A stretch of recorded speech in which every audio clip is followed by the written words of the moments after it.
Welcome, Traveler, to the Invokation Akademy Deck Lab, where we do a deep dive on a specific deck and teach you all you need to know to play it with confidence and win. Today, we'll be looking at the infamous Barabara Itto Noelle deck, also known as BIN. This is undoubtedly one of the strongest decks in the metagame and has been for some time. Very commonly banned by top players in high-level tournaments. It's notorious for not only how unfair it can feel to play against it, but also how difficult it can be to pilot when players decide to try it for themselves. Which makes it a perfect topic for this deck lab, so let's see if we can help with that. We'll go over the deck in every detail, starting with an overview of each character and their role in the deck, followed by a card-by-card breakdown of the most common action cards used, and finish with some tips and tricks for not only how to play the deck to its full potential, but also its weaknesses and what to keep in mind when playing against the deck as well. With how complicated this deck can be to play, this is going to be a long one, so strap yourselves in, safety goggles on, and let's begin. The core strategy for BIN is actually pretty simple. As a combo stall deck, it is focused on prolonging the game as needed until it can set up Itto. And once you do, he'll sweep the opposing team easily in 1 or 2 rounds with his burst and charged attacks. But unlike other decks that maybe find losing any one of their characters early, losing Itto is often game over for BIN. Understanding how to keep Itto safe while at the same time setting him up is one of the reasons why the deck is so hard to play. But the payoff is worth it, as Itto is one of the most efficient damage dealers at full power. So what exactly makes him so strong? Well, it's all to do with his main mechanic, superlative strength. Itto can build up stacks up to a max of 3 and use them whenever he performs a charge attack for a +1 damage buff. Most importantly, if he attacks with 2 or 3 stacks, the attacks cost 1 less unaligned die. This is huge, particularly since unlike other effects, the discount is not limited to just once a round, only by the number of stacks. Also, by making charge attacks cost just 2, it ensures that you remain at even dice in order to continue making charge attacks. His skill is the main way you build these stacks. When used, Itto deals 1 geo damage, gains 1 stack of strength, and summons Ushi. If you take a hit while Ushi is active, he blocks another 1 damage and generates 1 more stack. Ushi lasts until the end of the round and deals 1 more geo damage before disappearing. One thing to keep in mind, if Ushi didn't block damage for the turn, you don't actually get the second stack. The most efficient way you can build stacks and energy is the following sequence: skill, into a charge attack, into another use of skill, and then burst. The first skill should get you to 2 stacks, after which you can use one of them on a discounted charge attack, bringing you back down to 1 stack and 2 energy. Then your next skill should perfectly get you to your 3 stacks and 3 energy, ready to burst. And his burst is your finisher, dealing 5 geo damage up front, then powering up all normal attacks by +2 and converting them to geo damage. Importantly, while your burst is active, once a round you'll actually recover a stack of superlative strength with your normal attack. To maximize his damage output, you need to make use of this, so try to make at least 1 charge attack in the same round that you burst in order to recover that stack immediately. Do this correctly and you should be able to perform 4 discounted charge attacks during his burst over the 2 rounds. Equipped with a weapon, each hit deals 6 damage, which is a total of 24 damage for only 8 dice. With this much damage output, you really don't need to worry about dealing damage in the early game at all and can focus all of your resources on keeping him alive and setting him up. Of course, that's easier said than done, so let's take a look at the 2 supports that can help protect Itto, starting with Noelle. Her skill is a nice simple defensive option, doing 1 geo damage and providing a 2 HP shield. Her burst is very similar to Itto's, doing 4 geo damage, buffing normal attacks by +2 and converting them to geo. And while the burst is active, Noelle does get a 1 dice discount on her normal attack, but only once a round. While it's easy to underestimate Noelle as a weaker Itto, she can shine in specific matchups where Itto may be too slow to set up fully. Since her burst is only 2 energy and she doesn't require you to manage any stacks, she can start dealing damage much earlier, often threatening your opponent by round 3. However, her main downside is she is more reliant on a weapon in order to bring her base damage from 4 to 5 during her burst to allow you to take out enemies in 2 hits. Luckily, as a Claymore user, she can also equip the bell, and is a great backup plan if Itto happens to go down early. If you're just starting to learn the deck though, don't worry too much about this part and focus more on using her for a defensive utility and to soak up damage. However, as you play more of the deck, learning when to use her is key to maximizing the potential of BIN and adds a lot of consistency to the deck. And finally, our last character is the idol of stall herself, Barabara. Her skill is the best healing skill in the game, dealing 1 hydro damage and leaving a summon that restores 1 health to all of your characters. So where possible, try to spread out your damage across all your characters to ensure you're getting the maximum value out of this heal. But it's not just the healing, she has the unique ability to apply hydro to the active character, which allows her to cleanse elements off of any character on your team, not just herself. Cleansing elements off of Itto is a great way to protect him and can be a real nightmare for specific decks to deal with, particularly ones that rely on things like Pyro Resonance. Using Barbara's skill well is what makes game feel completely unwinnable for your opponents sometimes, as you're able to negate everything they do on their turn while still building up Itto for the eventual win. Of course, it's a double-edged sword that can easily turn to your disadvantage if you're not careful, providing your opponents with free hydro applications and reactions. As a general rule, while Barbara's skill is active, you would much rather let your opponents end first, which gives you full control of the elemental applications. Just remember, if you do go second, the summons on your opponent's side will go before yours do. If you haven't already, at this point I'd highly recommend watching the TCG 101 lesson on passing the turn. Swap stalling, which is utilizing slow swaps to delay your action, is important not only for the round you combo with Itto, but also vital to getting the most out of Barbara's skill. Her burst is nice and simple, but powerful, healing all your characters for 4 health. It's pretty rare that you'll actually use her burst, but for games where your opponent is able to deal a lot of damage early on Itto and it isn't safe for him to take the field, building towards Barbara burst can be a good way to mount a comeback. And before we move on to the cards, just a quick aside. Previously, Noelle and Barabara together were undeniably the best characters to use along with Itto to give you Mondstadt resonance. However, after the version 4.1 changes, you no longer need to do this, so it's not as essential to use Barabara as your third character as before. Dea in particular has proven to be quite a good option as her skill not only provides you extra crystallizers, but has some defensive utility as well. If you're not a fan of the stall gameplay that Barabara tends to encourage, I definitely recommend trying Dea for a more assertive gameplay that is actually a bit easier to play overall. For this lab though, we'll continue to focus on Bin, but a lot of the tips here are just as applicable to any other Itto deck. Okay, on to the cards, starting with the equipment. Tenacity of the Millelith is arguably the most important card in the deck, generating incredible amounts of value the longer the game goes on, giving you not only 2 shields every round, but also giving an additional die when the equipped character is hit for the first time each round. Equipping this to Itto is the main way you keep him safe as you build his stacks and energy. Once equipped, you'll want to make sure that you make use of the shield whenever possible by taking hits on Itto regularly. Our weapon of choice is the bell. The shield it provides is essential as a way for Itto to consistently trigger Geo-Resonance, as Crystallize can be unreliable, and Ushi only provides a barrier which doesn't actually work with it. With both equipments, Itto is generating 3 shields and 1 die every single round. It doesn't take very long for this kind of advantage to pile up and overwhelm your opponent. And one optional artifact you can consider is a single copy of Gamblers. Because the deck tends to stall out the game quite a lot and draw a lot of cards, even with a single copy, you're pretty likely to draw it at some point during the game, and you only ever want this anyway on the very last round and never earlier, which makes it perfect as a one-of. For our arcane card, I believe the best option is Covenant of the Rock. It synergizes perfectly with Itto's 2-cost charged attack, giving you an extra hit, which means another 6 damage. Some players do prefer Ancient Courtyard, which is also a valid option. This is much more geared towards the early game, being able to use this to double equip Itto very early on, which when it happens is really hard for your opponent to overcome, but it's a bit less consistent as it requires you to draw 2 specific cards in your deck in order to utilize it. In the end, both cards are 2 dice worth of value, so really the only difference is if you want to trade off a little bit in consistency for the chance of hitting the very explosive 2 equipment opening. For our defensive cards, we'll start with the reason to be Double Geo Resonance. 1 dice for 3 persistent shields is the best rate at protecting a single character, which is exactly what Bin is looking to do. Keep in mind that you'll need either Noelle's shield, the bell, or Crystallize for this to work. Notably, it doesn't work with the shield provided by Tenacity of the Millelith. That's not a combat status. There's actually quite a few more edge case interactions to keep in mind, but we'll look at that later in the tips section.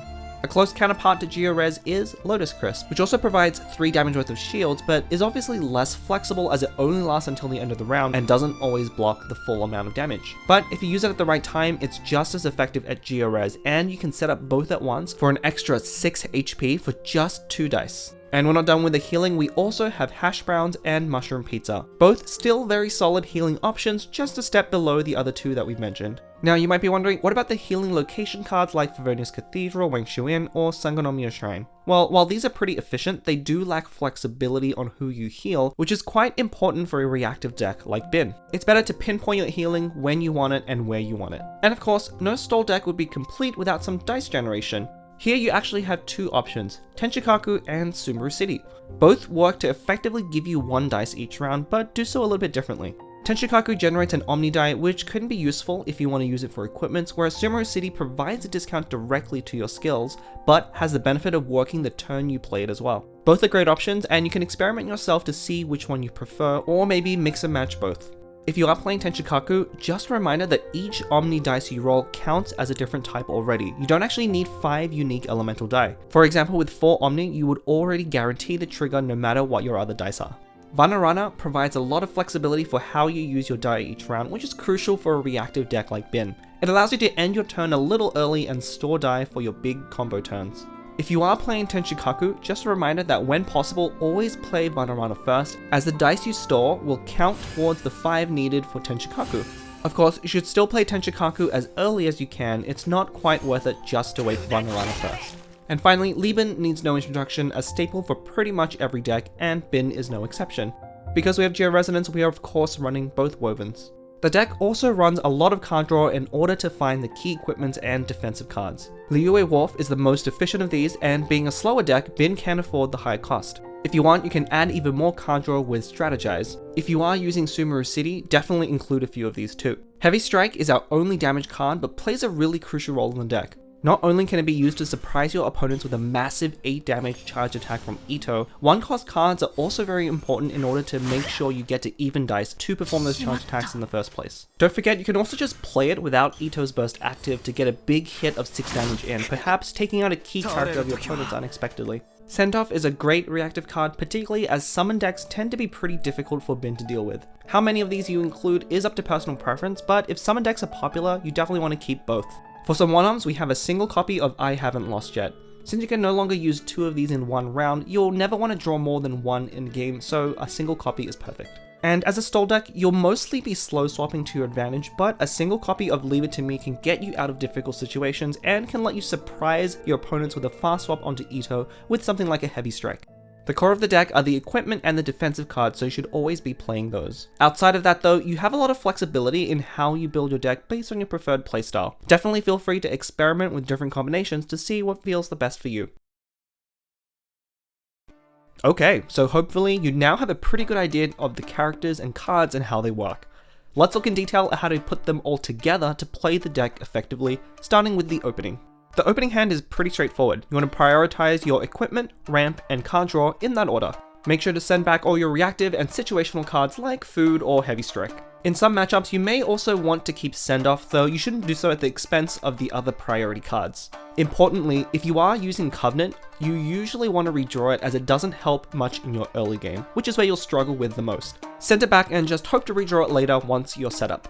Of course, if you choose to run Ancient Courtyard, make sure to keep it and hold onto it for when you draw your second equipment. One other thing you want to look out for is try to have one of your 2 dice cards like Liyue Wharf, Sumeru City, Tenchikaku, or Vanarana. Some of your most common openings will involve 6 dice, using an equipment or Liben and using Ushi. You want to make sure that you can make use of those last 2 leftover dice. In most cases, you'll want to start on Itto and use his skill to start building stacks and energy. If you drew either equipment, make sure to save 3 aligned dice of any type to equip it, prioritizing Tenacity over Bell if you happen to have both. Also, remember while Tenacity doesn't give you the shield right away, you do still get your dice when you get hit, so make sure you plan around this and don't let it go to waste. If you didn't draw any of the equipment, you might want to consider starting on another character and then playing as many ramp or card draw cards as you can in the first round in order to dig towards those while soaking up damage on a support character. You may also want to start on Barabara, particularly against aggressive decks, trying to deploy her skill as early as possible to try and heal and cleanse to draw out the game as best you can. In most other situations, however, you do want to start on Itto as the first round is where he's least vulnerable unless there's a deck with the potential for a first turn kill. In general though, it's fine to end on Itto in that first round. Even if he takes damage early on, the deck has Barabara and plenty of food and healing to get him back up. If Itto does have an elemental aura, look for an opportunity to use Barabara's skill to cleanse it off. If you do end on Itto but your opponent is going first next round, make sure you calculate how much health he's going to have at the start of your opponent's next turn and isn't at risk of getting taken out. You should also factor in damage from hand like Heavy Strike, Tandori, Adeptus, Cryo and Pyro Resonance, as well as instant energy cards like Star Signs and Calcazards. Past the first turn though, things do get much more difficult as the number of things that threaten Itto goes up. Bin is a reactive deck, so the optimal way to play is usually going to be counteracting what your opponent is doing first and then find windows to gear up Itto building towards his burst. How you do that depends heavily on your opponent's deck, your current hand, and what has happened in the game so far. Always be aware of commonly used cards like Leave It To Me or I Haven't Lost Yet. If your opponent has cards and dice left, you should play it safe and assume they have these cards and plan accordingly. Often, swap stalling is a good way to deal with both of these cards, running your opponent low on dice to make sure that Itto is safe.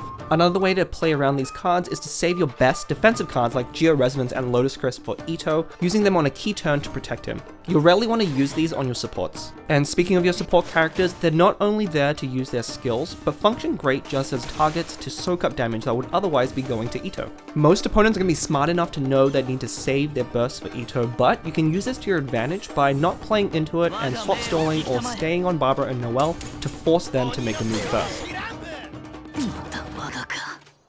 Now that we've covered the basics, here are some advanced interactions that can come up from time to be aware of.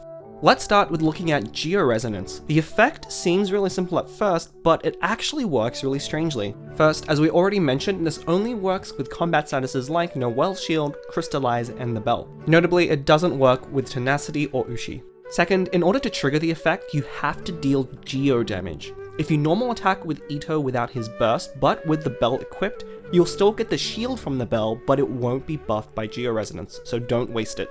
Third, while it's most common to use Geo Resonance in the same turn that you generate the shield, that's actually not required. As long as you have any shield combat status active when you trigger the effect, it adds 3 more points to that shield. Which means it could be a shield that came from an earlier skill or even round. This rarely comes up, and in general, you just want to use it in the same time as you create the shield to be safe.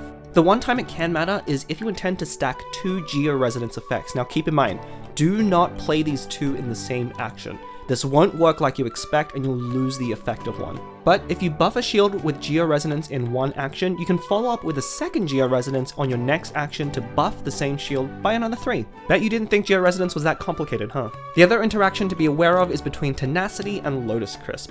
As both apply as a character status, the order they absorb damage is the order in which they take effect, which pretty much means Tenacity is always before Lotus. Why this is relevant is that if you use Lotus on a character protected by a Tenacity shield and they take 3 damage, 2 damage will be absorbed by the shield, but the 1 damage will actually spill over and pop your Lotus. This means you wasted your Lotus on absorbing only 1 damage. It doesn't work like you would think where Lotus takes the 3, leaving you with the Tenacity shield. And to make it more complicated, this interaction is specific to Tenacity's shield. Lotus will work like you want with combat status shields, with the damage first being absorbed by Lotus before spilling over into any shields that you have. While it doesn't come up often, small differences like this in just 1 or 2 damage can sometimes be the difference between winning and losing a game. And speaking of Tenacity, this has a funny interaction with forced swaps like Sucrose's skill or Overload. In order to get the die from Tenacity, the equipped character must be the active character after the damage has been done. If you get swapped off, you won't actually get the die, so make sure to plan around that appropriately. So now that we've learned how to play the deck, let's actually take some time to look at how to play against the deck. One of the things Bin has a hard time dealing with is big single target bursts like those of Chongyun, Oceanid, and Wanderer. By building up to these bursts and then saving them, you can easily threaten a quick swap burst to take out Itto unexpectedly at any time. Don't be tempted to waste this damage on the support characters and make sure you save them for Itto while you can. Piercing reactions like Electrocharged and Superconduct can also be very effective as they can damage Itto through Tenacity and other shields. Summon heavy decks are also pretty problematic as they're one way to make it hard for Bin to utilize Tenacity. Since all the damage happens at the end of the turn, you only get that die after you've ended, which means to actually utilize it, you'll need Vanarana or Lieben to save that die. You also can't divide and spread out the damage among your characters as easily, as all the summon damage always goes onto a single character. Dendro-based decks can also be a problem, as you're not able to effectively cleanse them as with other elements. Even if you self-apply Hydro when you have Dendro, your Bloom Core still goes to your opponent, so you don't negate as much damage as with other reactions. If your deck utilizes Dendro reactions, try to land your Dendro auras first so it's harder for Barbara to cleanse efficiently. So as an example, two popular decks that combine multiple of the above categories that have generally good matchups into Bin are the Superconduct deck with Shenhe, Raiden, and Chongyun, and the Electrocharge deck with Nahida, Oceanid, and Fischl. Both decks feature high damage burst potential as well as piercing damage. If you're struggling against someone playing Bin, I would definitely recommend using one of those two. And if you're playing against those decks as Bin, Sendoff can be pretty good against both of them, but really the only other advice I can give is hope to draw your equipments early and do your best to play around their bursts. Well, that's it for today. I guess it's fitting that a stall deck like Bin produced such a long deck lab. It was certainly a challenge in itself to attempt to make a guide for such a complex deck, but I do hope I managed to give you a better understanding of how to play the deck. Despite the steep learning curve, the payoff is certainly worth it, and sweeping your opponents with Itto is pretty satisfying, though your opponents probably aren't having quite as much fun as you are. So with that, get out there and show everyone the might of the one and Oni. If you are a newer player, be sure to attend the TCG 101 series to level up your Genius Invocation game. If there's anything you'd like to see in an upcoming video, drop a comment and I'll see how I can help. Be sure to enroll in our courses by subscribing so you can be notified when a new lesson's available. Until then, class dismissed!